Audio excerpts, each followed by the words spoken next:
Remember when memes were funny? Remember when you can watch a video and actually laugh? The modern day meme channels are like absolutely horrendous because they're just not funny. And along with not being funny, they're also just really cringy and weird. Like, what do these people have with animal private parts? And the songs they use, if you can even call them songs, are either extremely cringy or just random noises.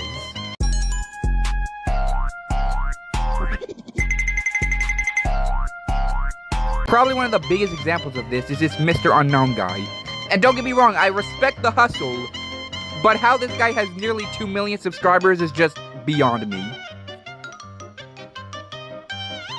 So you're probably aware of my short collections, which are compilations of all my videos from a month. However, I'm actually missing one, because I made shorts back in August. However, there's no compilation of those videos, and here's why. Because I daily upload, these compilations consist of the first video from the month, all the way to the last video of the month. However, when I made my very first short, that was uploaded on August 17th. And because it wasn't on the first like all of my other short collections, I just never decided to make one. But you know, I feel like I should probably make a compilation of those videos, you know, when I bother to make a thumbnail for it. You know what, I'm not even gonna say it. So yeah, along with not making a compilation for my videos from August, I also didn't make a compilation for my videos for September. And I just completely forgot about that. It seems like I made some pretty unique videos back then, so of course we're gonna make that into a compilation as well. Probably as a separate video. Which also means I need to make a separate thumbnail. To any of y'all who still believe in the meme reset, y'all gotta stop. It ain't happening. Like, it's been a month. I gave y'all time, you said it was going to happen, but it didn't. And most of us knew it. Like, the idea was funny in a sense, but we all knew this wasn't going to happen. But despite that, people really put their life on this meme reset. I mean, people even made a subreddit about it. And I'll give them credit, they tried, like in their own unique way, but you gotta stop. It's over, it's done. Man up and take the L. Can we give Nintendo a round of applause for fixing their god-awful system they had for sending screenshots and videos from the Switch to your phone? I don't know at what point they decided to change the system and who thought they should have, but whoever did, that person should get a raise. Because the original system, where you had to scan a QR code twice so you can get a link to download your stuff, who thought that was a good idea? But you see, the system we have now, well, it essentially just works like it does on Xbox. Which is basically you send whatever image you want to the Nintendo Switch Online app, and you can download it from there. It works very similar, just without the QR code. Which makes me ask, what was with the QR code nonsense? Now, I don't know if this works on the original Switch. I haven't used my original Switch ever since I got my Switch 2. But, like, it better work. It would be really stupid if it didn't. So there's this mobile game called Crush Crush. And in it, you touch women. Yeah, I'm being serious. That's how you play the game. Now, normally I wouldn't talk about this.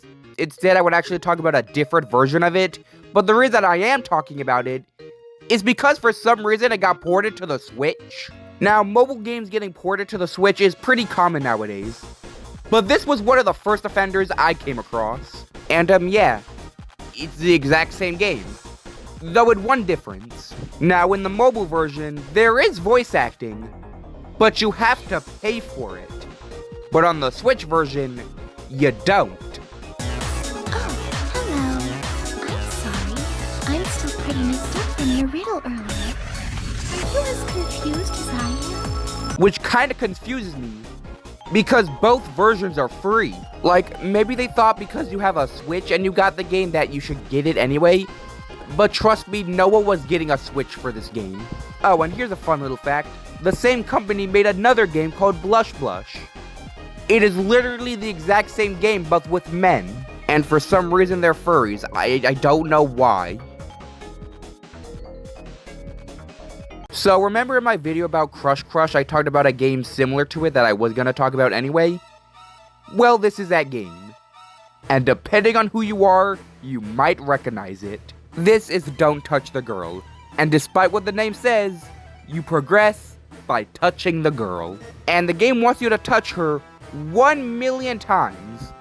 And if you do, I'm not gonna show any footage, but I'm gonna tell you, she strips.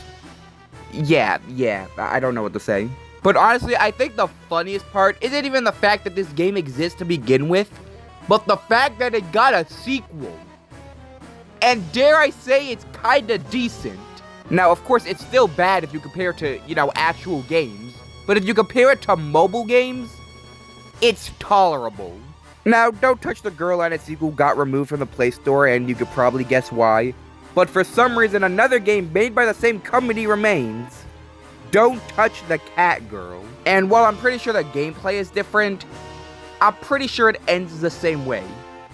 Which makes me wonder at how this was allowed. Donald Trump really gives us a lot of reasons to not like him. So if you haven't heard, Donald Trump ended up posting an AI-generated video of the Obama family as apes during Black History Month. Of course, posting it any other time wouldn't have made it better. It just so happened that posting it now happened to make it worse. And speaking of AI generation, Donald Trump really likes using it. Like, he even posted a video literally crapping on a bunch of protesters. Why is this guy so immature? I'm starting to wonder if the Dusk Bloods is even a real game. Do you even remember this game? The Dusk Bloods was one of the final games announced during the first Switch 2 Direct, and ever since then, we've gotten basically no news about it. And I thought it was meant to be a big deal. I mean, it's a Switch 2 exclusive, it's being made by From Software, the same people who made Dark Souls.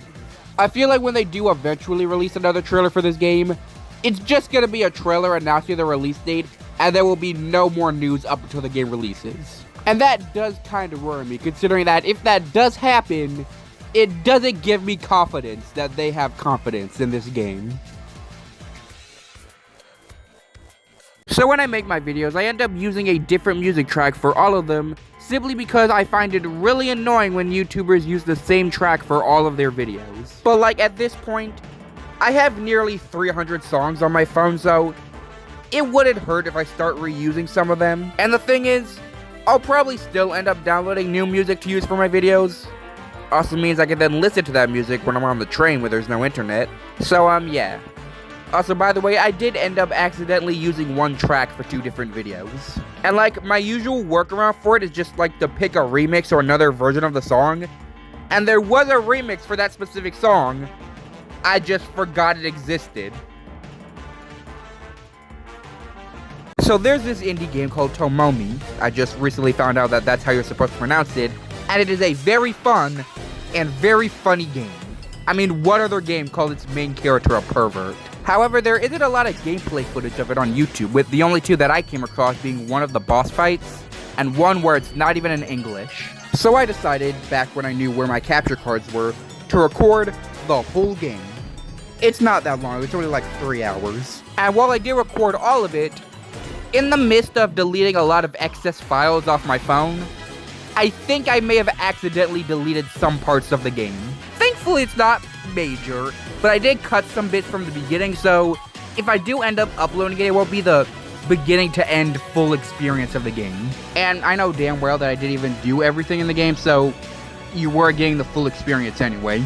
But frankly, it's fine. As long as bits like this get to see the light of day, it's completely fine. Also, some fun things that I recently discovered is that this game actually got DLC, which I can't play because it's not on the Switch, and it also got a sequel, which I think came before the DLC, which is kind of weird. But hey, at least I get to play that on the Switch, so, it's all good.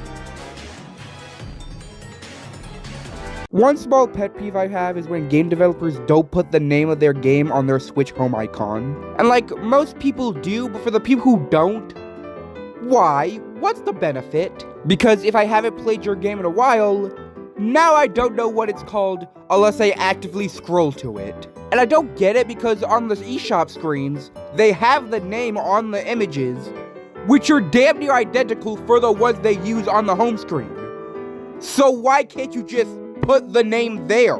I don't know if this is something people only do on the Switch, but whether they do it on the Switch, Xbox, or PlayStation, why? It's not that hard to just put the name on the icon. Are we seriously still saying slop in the big 2026? Slop was one of those words that used to make sense when it meant something, but because now apparently everything is slop, it means nothing. Like, the only one that really makes sense is AI slop. And while I do agree with the points, I still find it very annoying. But then there's things like friend slop, micro slop, indie slop. What are we doing here? Like, what is friend slop? Just like games with multiplayer? You see how it doesn't make sense anymore? So please, let's not make any more variations. Let's stop using the word and just let it die. So recently I've been getting emails promoting this subreddit known as Healthy Hoo Ha. And yeah. It's essentially a subreddit where women are asking for advice about their, And like, of course, I have no use for this Reddit, so why are you promoting it to me? And considering the type of people using this subreddit, it feels wrong for me to be here. And all I did was click on it once during a curious Google search, and it's just been giving it to me ever since. Now I'm gonna say this outright, I'm sure it's pretty embarrassing for some women to post about this stuff, and I'm not making this video to embarrass them, because I'm pretty sure this Reddit helps a lot of people. It just so happens that I am not one of them. So a long time ago, I ended up making this video about a YouTuber known as Buds for Buddies, along with another YouTuber known as Bads for Baddies. And their entire channel consisted of abusing animals and being racist in gacha life. Now, when it comes to Bads for Baddies, that channel doesn't seem to really exist anymore, just a bunch of copies of it. However, Buds for Buddies does actually still exist. But I don't really know how. She once posted a gif of a cat getting its head stomped in, until she deleted it. And after not posting anything for a year, she finally posted one video in December. Now, based on the thumbnail, it may just seem like the same old crap she used to post, but it's actually not. She actually saves the animal instead of just torturing it, so some cool character development there. Now, she said that that will be her final video, but I'll keep checking on the channel occasionally to see if she uploads anything else, so yeah.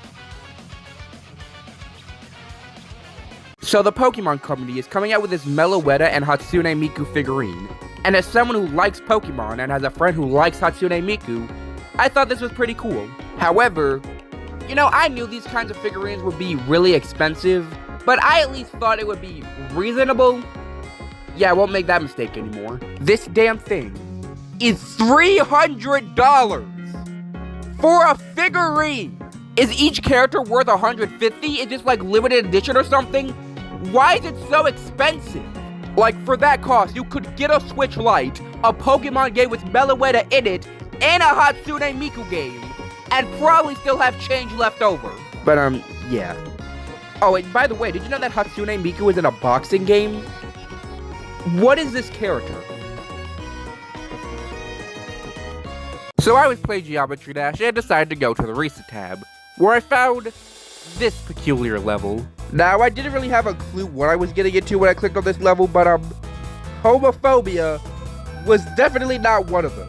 We really got homophobia in Geometry Dash before GTA 6. As you can see from the level, it clearly shows how this guy thinks that being gay is a bad thing.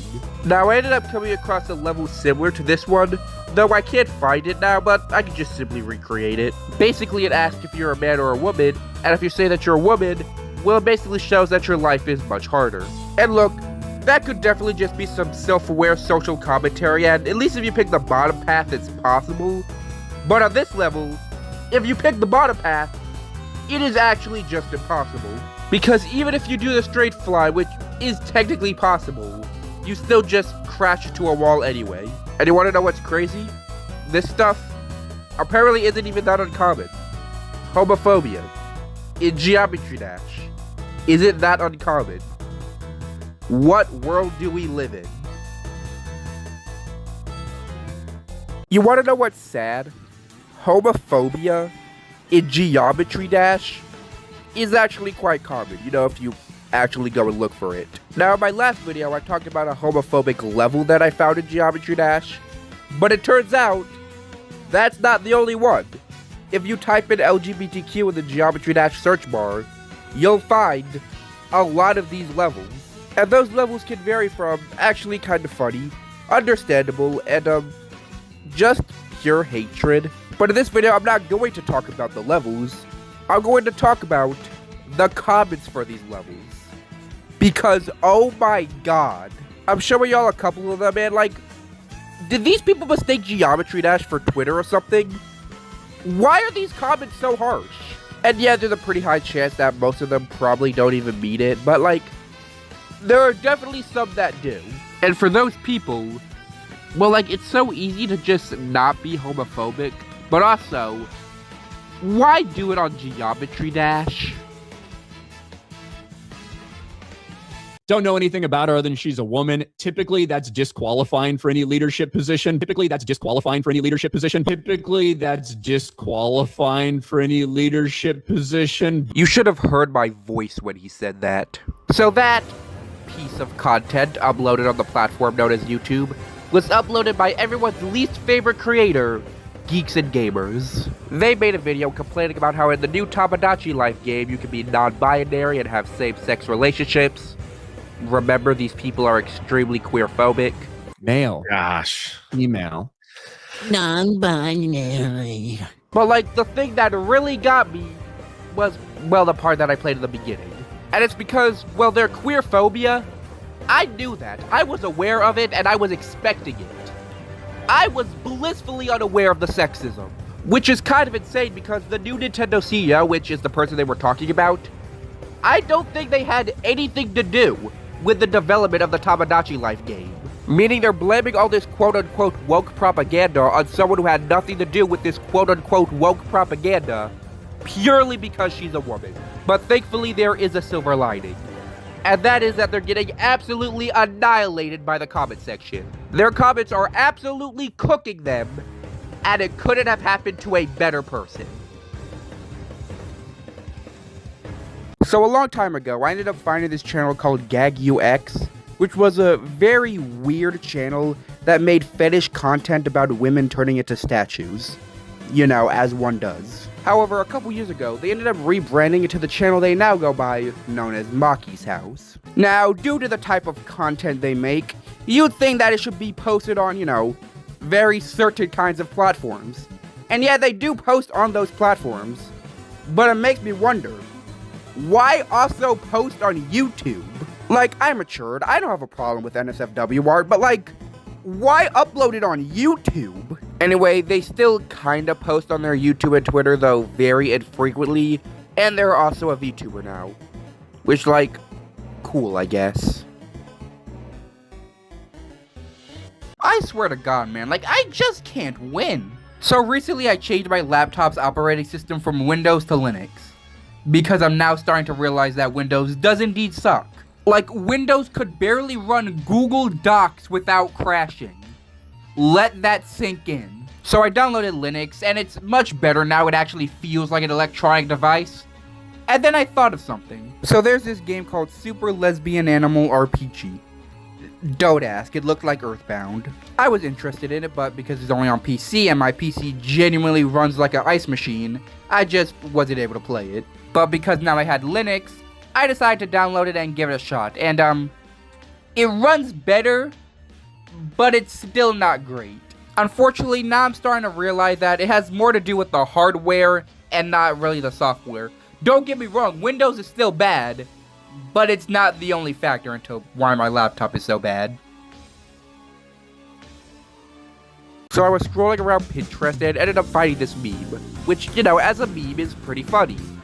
And then the comment section, because people decide to use this comment section to expose themselves. And like, I'm not gonna lie, it's kind of amusing, but then you run into things that are like, and go to jail. But then you continue, and you realize something. Who asked? On an actual serious level, this was not an invitation for y'all to talk about that kind of stuff. This was just a meme. And then you got the creator of the post in the comments being like, hey, stop telling me your fetishes. Especially when they're pretty odd ones, like blood. There were a lot of people talking about blood. What do you have with blood? Okay, so I usually don't have a problem with ads.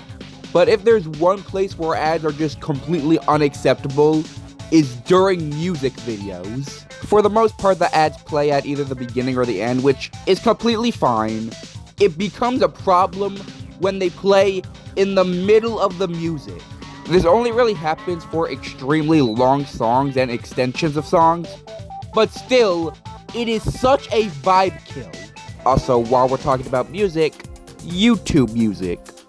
What sense does it make to have a music app which, if you don't pay for, doesn't allow you to listen to music off the platform?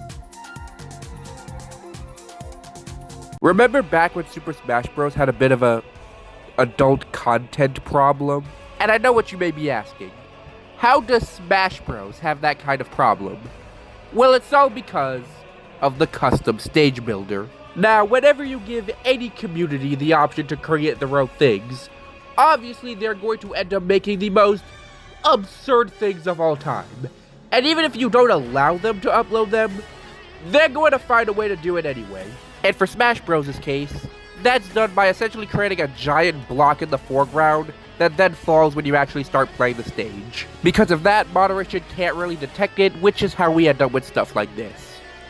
Yeah, that's just straight up corn. Now, this kind of stuff was being talked about back in 2019.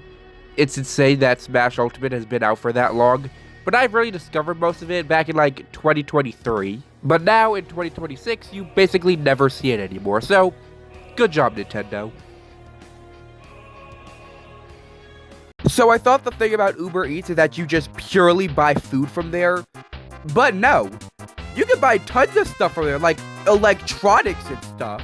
Same thing with DoorDash. Like, I thought you used these platforms solely to buy food. I mean, Uber Eats literally has Eats in its name. Why wouldn't I believe that you do that? But apparently you can just buy basically everything from over there, like full-on games consoles. Now, you probably end up getting upcharged, like a game that costs $70 will end up costing $80 there, which means it would be better to just go to a store and buy it there, or use any other online store like Amazon. But still, I just find it kind of funny that you can order a large pizza from Papa John's and a copy of Kirby Air Riders on the same platform. You know, I genuinely didn't think this movie was gonna come out. So the Backrooms movie recently got a teaser trailer, along with a release date, showing that it's releasing in May. And honestly, I find that kind of crazy. I feel like we've learned almost nothing about this movie. That's kind of the reason why I thought it wasn't even coming out. And then suddenly we get a teaser trailer for it, with the release date in it. So it seems like the movie is about, well, that. Not really giving us much to work with here. Now, I'm pretty sure if I paid more attention to the development of this, I would know more about it. But like, most people aren't going to do that. So for the people who don't, it's kind of confusing, not gonna lie. Now look, I'm not trying to sound negative. I have high hopes for the movie. I want it to be good. It's just that I don't really understand it now. So maybe when the official trailer releases for it, it'll make a bit more sense to the people who aren't diehard Backrooms fans. With Pokemon Day and the reveal of Gen 10 inbound, I want to talk about something that was never going to happen in a million years. Back when Legends EA came out, people really liked the real-time battle system and wanted it to be in Gen 10, even saying that the whole franchise should switch to real-time battles. But here's the thing, the Legends games and the mainline games are two different things. Even though they're both apparently mainline games, I consider the Legend games spin-offs. I mean, one have Legends in the name, the others don't. Legends games are essentially just canon spin-offs. And also, turn-based combat is how the franchise was made. It would make no sense to change it up. Now, I'm not saying they should completely give up on the real-time battles, but like, keep that to the Legends games, and make sure the mainline games are, mainline. So by the time you're seeing this, it will be Pokemon Day, and the Pokemon Presents will be happening. And I may or may not be able to watch it. But for me, while it's still the 26th of February, I think it would be fun to give my predictions of what I think will happen in the presentation. First of all, Generation 10. At this point, it's kind of a given. Second of all, Pokemon Champions. Give us a release date, please. Thirdly, remember that leak talking about how the Regis and the legendary birds might come to Legends EA? I don't know if that's actually happening, but I kind of hope it does. And, you know what, F it. New Mystery Dungeon game. There's no leaks to back this up, and really, I don't really care about the Mystery Dungeon games all too much. But if it does happen, it'll make a lot of people very happy. And finally, I think they're just gonna mention that Pokopia exists. Even though they had a whole treehouse section for it, they're just gonna be like, yeah, this game, it exists. It's releasing. It was about damn time. So the worst kept secret ever since the Switch 2 has finally been announced. Generation 10, Pokemon Winds and Waves. By the time this game releases, Scarlet and Violet would have been 5 years old. And due to Scarlet and Violet being, Scarlet and Violet, this game really needed to make a good first impression, and it sure as hell did that. First of all, the game visually actually looks good, and that's coming from someone who didn't really care about how Scarlet and Violet looked visually. Maybe now people will finally stop complaining about the graphics of Pokemon games. No, they're still doing it. God damn it, we just can't win. The most impressive part is definitely the lighting. Slugma actually glows now. That's brilliant. I also quite like all the starters. And Pom Bomb is already giving people PTSD. At the end, it's a really good trailer that leaves very few reasons to dislike it, unless people just want to rage bait, which unfortunately people really like to do. The only problem, and this could totally not be a problem, but it's just the game's not releasing for a long time. I'm gonna be an adult by the time this game releases. God damn it. It was about damn time. So the worst kept secret ever since the Switch 2 has finally been announced.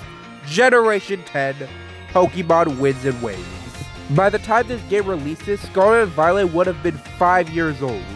And due to Scarlet and Violet being, Scarlet and Violet, this game really needed to make a good first impression, and it sure as hell did that.